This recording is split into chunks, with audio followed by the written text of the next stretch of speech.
We're going to walk you through how to use Excel to create a frequency distribution and a histogram. In this example, we're going to use a set of data here named School A Placement Test. It's a set of data in this column. First thing you want to do is go to the top tab for Data, and then over to the Data Analysis tool. And you'll see a list of options under the Data Analysis. For this case, we're going to select Histogram. This will guide us through both the frequency distribution and the histogram tool. Hit OK. For the input range, they're asking you what information do you want to tabulate in a frequency distribution and produce a histogram. So in this case, we're going to highlight from A placement test and drag the cursor down to include the very bottom value. In the bin range, for now, I'm going to leave this blank. I'm going to show you what happens if you leave that blank.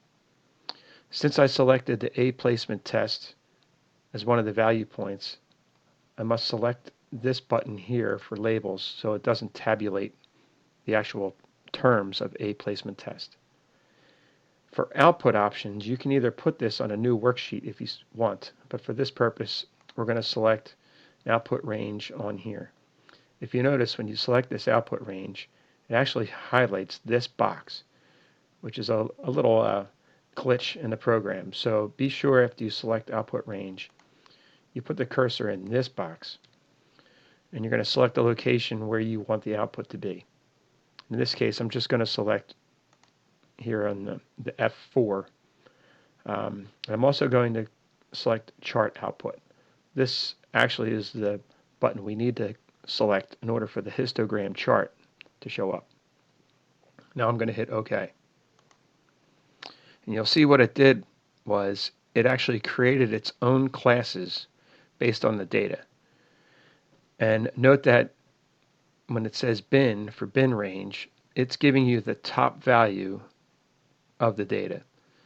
So there was one data point that ended up being 54 or less. And there were two data points that were between above 54 and less than or equal to this 61.16 and so on. And then it created a histogram here on the right. I wanted to show you this because you actually might have data that you don't care what the classes are set up as, and you might want the Excel program to do that for you. But most data you actually have classes probably pre-selected. So for example, and I'm going to delete all this if you don't mind right now for the purpose of show you how to set up your bins. I'm going to type in upper limit to just prove the point and to remind you that when you set this up, you're setting up the upper limit for each one of these classes.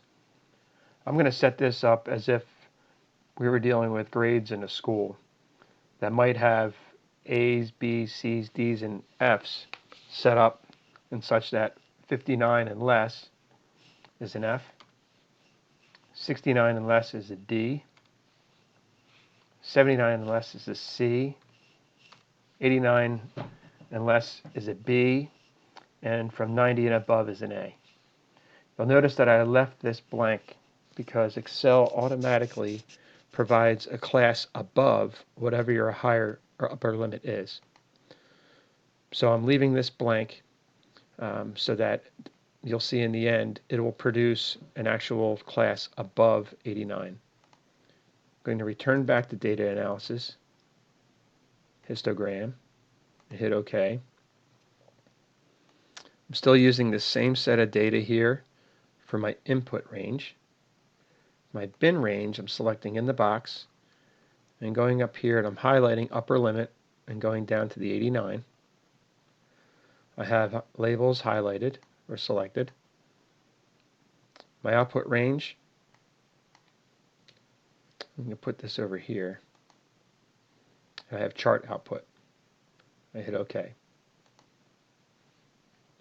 You'll see that Excel created and categorized each of these data points based on these classes. So the upper limit of 59, which means from 0 to 59, there were 3 values. From above 59, or 60 through 69, there were 9 values, and so on. And you'll notice over here that the histogram was the chart created by that. If you like, I'm going to change these upper limits that were produced, the names of them, to F, D, C, B, and A. And you'll notice if I change it here in this table, it changed it over here on the actual chart output as well. Thank you.